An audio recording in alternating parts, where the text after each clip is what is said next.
Halo guys, apa kabar? Hari ini kita mau bahas satu berita yang lagi mengguncang industri game. Raksasa di balik Final Fantasy dan Dragon Quest. Square Enix baru aja ngumumin sesuatu yang drastis. Mereka lagi bersih-bersih besar-besaran di divisi Amerika dan Eropa. Ini bukan sekedar PHK biasa, ini adalah perombakan total. Banyak yang bilang ini murni keputusan bisnis.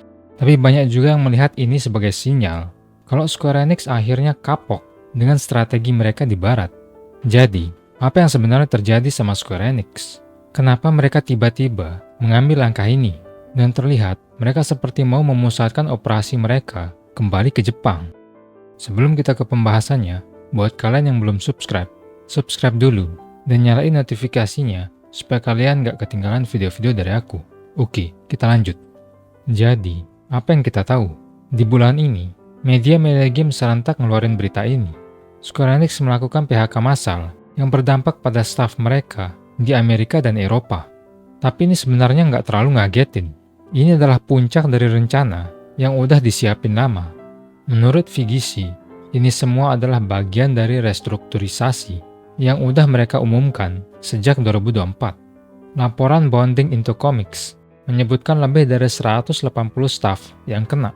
Di waktu yang hampir bersamaan, Chief Publishing Officer mereka di barat, John Hynek, ngumumin pengunduran dirinya di LinkedIn. Kemarin, saya mengumumkan kepada tim saya di Square Enix bahwa saya telah memutuskan untuk mengundurkan diri dari jabatan saya sebagai Chief Publishing Officer efektif tanggal 21 November. Kebetulan, kayaknya enggak deh. Ini jelas sebuah perombakan besar-besaran. Sekarang pertanyaannya adalah, kenapa? Jawabannya cuma satu, duit. Square Enix lagi nggak baik-baik aja secara finansial. Menurut Bonding into Comics, langkah drastis ini diambil setelah Square Enix mengumumkan bahwa mereka telah mengalami kerugian luar biasa untuk periode 6 bulan yang berakhir pada 30 September 2025. Di pertengahan tahun fiskal mereka, perusahaan telah merevisi perkiraan mereka, memperkirakan 41,1% lebih sedikit profit yang dapat diatribusikan kepada pemilik perusahaan induk. Selama 6 bulan terakhir, dibandingkan dengan periode yang sama tahun lalu, Square Enix mengalami 15% lebih sedikit penjualan bersih dan 14,5% lebih sedikit profit yang dapat diatribusikan kepada pemilik perusahaan induk. Meskipun mereka telah mencatat 28,8% lebih banyak pendapatan operasional dan 57,4% lebih banyak pendapatan biasa. Investor jelas panik kalau kayak gini. Dan kalau investor panik, manajemen harus gerak cepat. Hasilnya, Square Enix ganti strategi. Mereka bilang nggak mau lagi rilis banyak game. Fokus mereka ke depan adalah beralih dari kuantitas ke kualitas.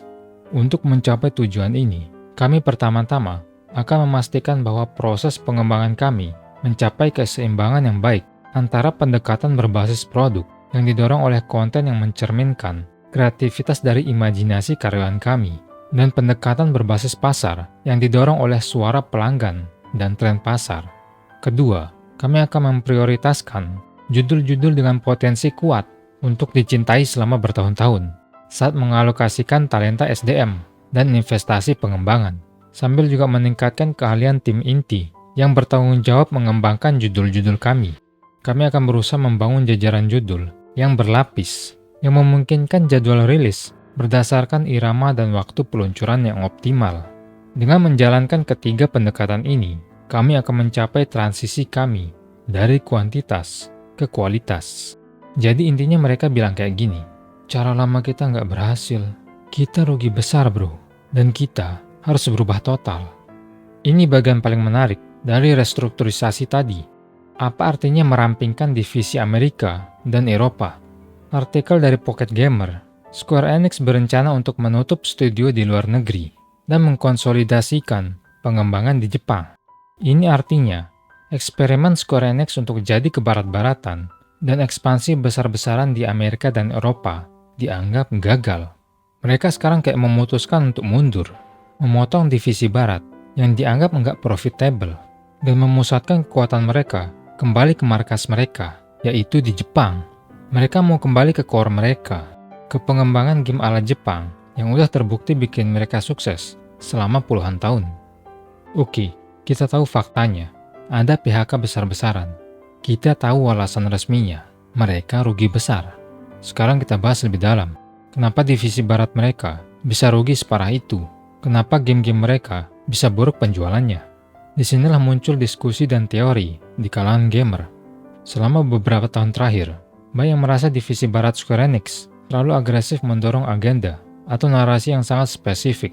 Sebut saja fokus berat pada isu-isu DEI atau yang sering dilabeli sebagai konten untuk audiens modern. Banyak fans lama merasa ditinggalkan. Mereka merasa game-game yang keluar dari studio barat ini lebih fokus pada pesan politik tertentu daripada membuat game yang seru dan berkualitas. Kita nggak usah sebut judul, tapi kita semua tahu beberapa game rilisan barat mereka yang secara komersial gagal total di pasaran. Padahal biaya produksinya ratusan juta dolar.